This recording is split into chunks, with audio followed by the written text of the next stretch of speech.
So you're probably asking yourself, what is a second company? Right?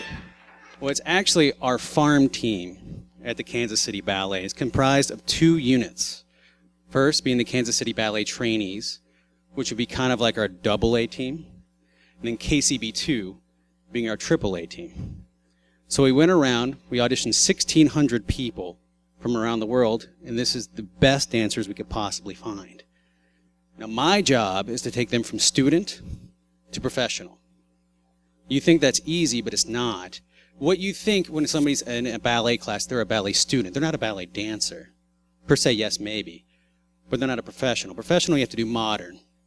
You have to do contemporary. You have to do ballet. Now, I do this 2 different ways. One being mental, and one being physical. So I'm going to ask Ms. Kelly Korfhage to come out on stage here with me. And what I do is I choreograph things. And those things are very hard because their whole lives they learn from repetition. Every day, tendus, tendus, come on out. Tendus, tendus, tendu, tendu, tendu, fifth, fifth, fifth, fifth. It's like the movies you see. That part is real, right? But then you become a professional and you realize there is a whole vocabulary that exists that you don't even know about. So what I do is I give them something like create a line. Now break that line. Break. Now you never do that in ballet class, right? Also at the same time, when I choreograph the piece you're going to see called Piecemeal, we have ideas of circles, right? So any different type of circle. Go ahead. That's a circle with the arm, but also in her hip, in her leg, through there, back through. How many circles are there? Back. So there's a circle arc that way. So you never think about that in dance. They say, hey, get your leg up, get it to 125 degrees. And they try. But what we do is give them different ways to think about it, because that takes them from student to professional. You can learn anything. Because they go from what they thought they knew to a sensation. Sensation becomes movement. Movement becomes memory. Right? So the sensation goes, they become that part. And each piece by piece, we go from student to professional. So the first piece we're going to do is called Piecemeal. It's a merger in between complete contemporary dance and ballet. So they use ballet technique with contemporary movement, breaking line, making circles, doing things that they never do. Once they do that, we can make them do anything.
Okay.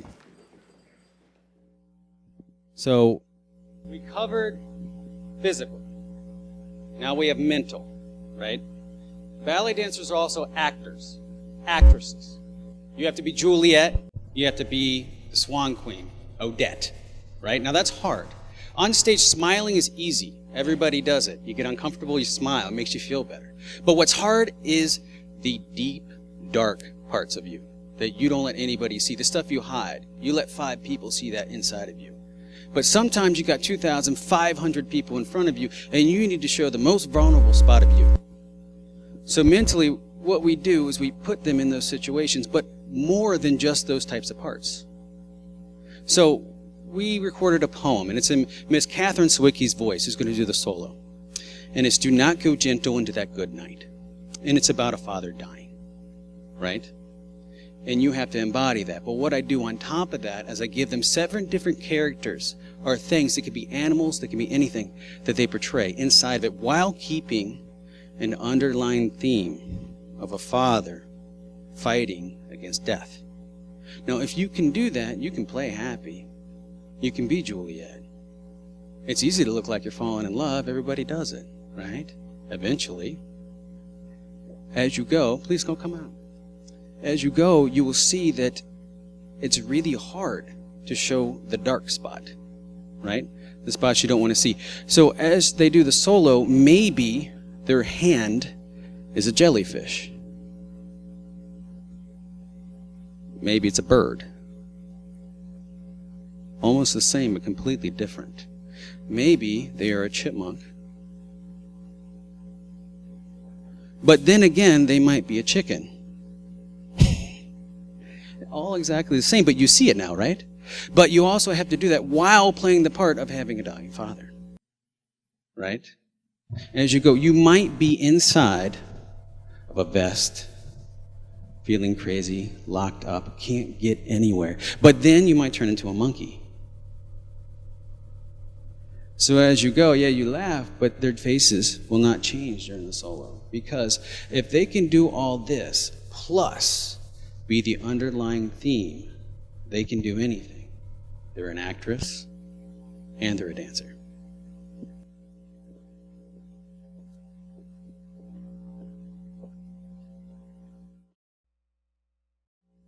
Do not go gentle into that good night.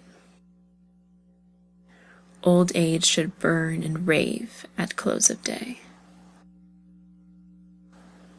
Rage, rage against the dying of the light. Though wise men at their end know dark is right, because their words had forked no lightning, they do not go gentle into that good night.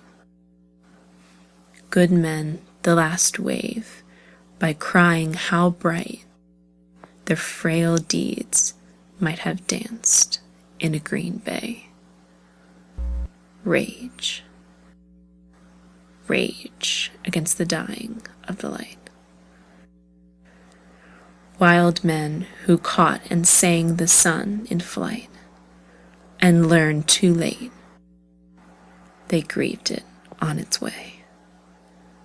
Do not go gentle into that good night.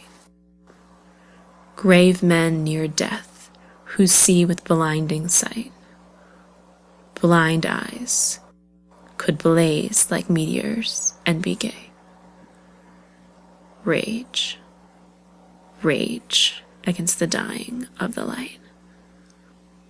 And you, my Father, there on the sad height, curse, bless me now with your fierce tears, I pray. Do not go gentle into that good night. Rage, rage against the dying of the light.